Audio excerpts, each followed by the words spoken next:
Bom dia, bom dia, bom dia. Sistema gastrointestinal na área aí para vocês. Então, gente, hoje nós vamos começar, né? Um novo sistema, tá? Nós já falamos sobre pneumopatias, cardiopatias, endocrinopatias e nós vamos entrar hoje no sistema gastrointestinal, que é um sistema bem extenso, com bastantes termos técnicos para a gente olhar, avaliar e encaixar aqui na nossa mente. Nós já temos aqui um arsenal de termos técnicos e vamos mais agregando essas informações maravilhosas, né, que nós precisamos ter para sermos bons técnicos de enfermagem, tá bom? Então nós vamos começar hoje falando sobre esse sistema, falando o que acomete esse sistema e como a gente trata esse sistema no nosso dia a dia em clínica médica, né? Então vamos lá, gente. Esse sistema gastrointestinal é também denominado sistema digestivo, sistema digestório, tubo digestivo ou trato gastrointestinal. Eu falo com vocês que a gente usa essa sigla TGI em todas as nossas evoluções, nas evoluções médicas nós vamos ver, nós temos que identificar, tá? Esse TGI aqui com o que a gente conhece, tá? Do quadro. Você olhou lá e tá o médico evoluindo, o paciente tá falando que ele tem algum problema no TGI. Então a gente já sabe que é no trato gastrointestinal, tá bom? Ele tem por finalidade, todos nós sabemos pelas aulas de anatomia, ingerir e transformar os alimentos, né? É formado por quê? Ó, boca, faringe, esôfago, estômago, intestino, intestino delgado, intestino grosso, tá? E por anexo, como as glândulas salivares, fígado, pâncreas, vesícula biliar, nós sabemos que a digestão começa pela boca. Eu vou além e falo que começa até pelo olhar, tá? Porque quando você olha um prato ali, você tem vontade de comer e você começa a salivar, né?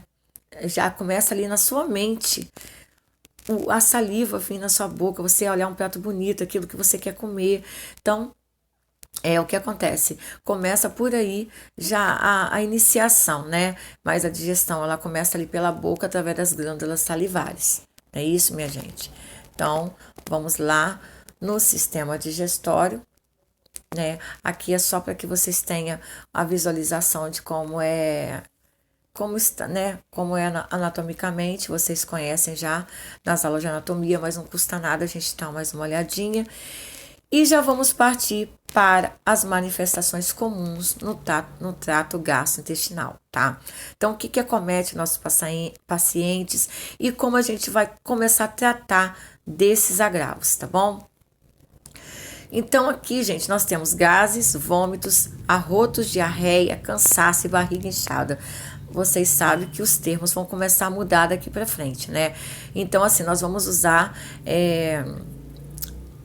nessa nomenclatura que nós vamos começar a colocar os nossos termos técnicos, os termos que nós vamos usar falando com os médicos, falando com os enfermeiros e certos pacientes não vão entender os nossos termos, obviamente, então a gente vê com quem a gente está falando e utiliza os termos adequados para que a pessoa entenda a gente, para que aquele paciente também entenda a gente, tá? Então, como nós aprendemos lá em fundamentos que emese significa vômito, então nós não... Tem pacientes que não vai saber o que é emese, né? Ah, você teve episódio de emese, o paciente vai ficar, não vai saber o que é, tá bom? Então, assim, tem pacientes que nós vamos ter que realmente utilizar os termos que tá aí. Mas entre nós, a nossa equipe, né, a gente vai utilizar os termos que nos convém, que são os termos técnicos, tá bom? Vamos começar falando de apetite. Por que falar de apetite? Porque nós estamos tratando com pacientes com vários tipos de distúrbios, de doenças, de agravos. E acontece, gente, que o paciente pode estar com distúrbios também no apetite. Ele está ansioso porque vai vir uma visita que ele tanto quer ver. Ele ficou triste porque recebeu uma notícia do agravo do caso dele, do caso clínico dele, tá? Ele ficou triste ou alegre demais porque vai ter alta. Então, assim, nós temos que ver o apetite do paciente, ele varia também, tá? Então vamos ver o que é o apetite. É o desejo natural de alimentos no intervalo de refeições, né? Você tem o apetite, você sente fome, você está com apetite. Você não vai falar que o paciente está com fome, ele está com apetite, tá? Podendo estar relacionado à fome ou como compensação a perdas ou frustrações. Então, o paciente com apetite, tá? Exacerbado, com inapetência, aí já entra esse termo, tá? Que quando o paciente está com ausência de apetite, nós denominamos anorexia ou inapetência. A anorexia aqui, gente, eu trato como distúrbio. Então, você não vai falar que quando o paciente está com falta de apetite, que ele está com anorexia, tá? E a gente fala inapetência porque a anorexia nos leva a um distúrbio característico e nem todo paciente que está com falta de apetite está com uma anorexia, tá bom? Então, a gente usa mais inapetência para ficar mais sugestivo ali naquele modo que nós estamos falando. A anorexia a gente usa quando realmente a gente está observando o distúrbio, tá ok, gente?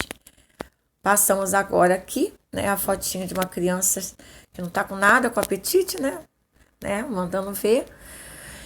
E vamos continuar, tá? Vamos falar de saciedade, a sensação que se manifesta após o consumo suficiente de alimentos.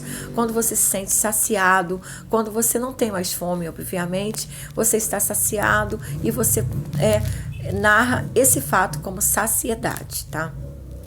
Não é falta de fome, não é barriga cheia, é saciedade. Tá? Então, assim, são termos pequenininhos, explicações pequenas que vai ser muito útil nas nossas evoluções de enfermagem, tá? Tanto no estágio quanto na vida profissional de vocês, tá bom? Aqui tá mostrando um menininho com saciedade. Ele não tá mais com fome, né? Ele tá saciado, ele já está satisfeito. Aqui a inapetência e a anorexia, falta de apetite. Eu volto a falar que é o mesmo termo, mas nós ultimamente utilizamos a anorexia quando a gente há um distúrbio mais grave, tá, gente? E inapetência quando tá com falta mesmo de apetite, tá bom? Passando pro termo náusea, tá? Que é a sensação desagradável associada geralmente à recusa em ingerir alimentos. O paciente sente náuseas quando vem de uma quimioterapia, o paciente sente náuseas após alguma administração de antibiótico terapia, ele sente náuseas por N motivos, tá? Medicações ali, no caso da internação, são o que a gente mais vê, tá bom? Mas sente náuseas também por nervosismo e por outros motivos. Então, é só para que a gente comece a familiarizar com essa parte da característica das palavras que nós vamos ter que narrar, tá? A náusea, gente, ela pode ou não preceder o vômito, tá? Nem todo mundo que está nauseado vai vomitar. Pode estar só nauseado. Você faz uma medicação prescrita e aquela náusea, ela tem fim, tá bom? Não necessariamente que vai ter vômito, que pra gente agora é chamado de emese, né? Vômito é chamado de emese. Aqui um paciente nauseado, né? E nós vamos passar para o vômito em si, que nós chamamos de emese. Vômito, gente, é a expulsão súbita e forçada do conteúdo gástrico pela boca, causada pela irritação e contração dos músculos do estômago que os esvazia de seu conteúdo. É controlado por uma parte do cérebro e se esta fica irritada, pode ocorrer náusea sem que o estômago esteja irritado. Tá? Pode ocorrer por causas psicológicas, então assim, nervosismo, né?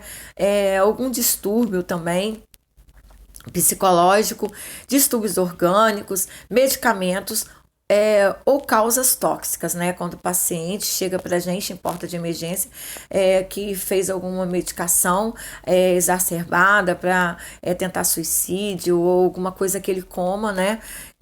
Toxicamente, como até esses famosos chumbinho, né? A gente fala que é uma toxicidade, então ele vai ter náusea sim, tá ok? E, consequentemente, os vômitos, tá bom, gente? Então, vômitos pra gente, nós chamamos de emese, tá bom, né? É bom que a gente guarde tudo isso na mente. Vamos com calma, familiarizando. Isso tudo que a gente está falando aqui para vocês, gente, é para a evolução de enfermagem. É para que vocês entendam a evolução médica, a prescrição médica, tá? Então, tudo isso a gente precisa de nos familiarizar com um certo tipo de termos, tá? O vômito é a resposta reflexa de esvaziar o estômago pelo esôfago, faringe e cavidade oral. O bulbo, tá? Que é o centro do vômito, o bulbo que fica no cérebro, tá? Vocês, anatomicamente, vocês já estão aí imaginando, tá? Então, assim, o vômito, ele vem com odores, visões repugnantes, náuseas e estresse do corpo. Então, tudo isso causa o vômito, tá? Odores, às vezes você já vi vários alunos meus em estágio, né? Que quando a gente vai trocar uma fralda ou quando a gente vai fazer um curativo de uma lesão contaminada, né? Uma lesão necrosada, o aluno ele tem episódio de emese sim, tá? De vômitos. Por quê? Por causa do odor. Então, visões repugnantes também pode causar o vômito, náuseas e estresse do corpo, tá? Então, são causas.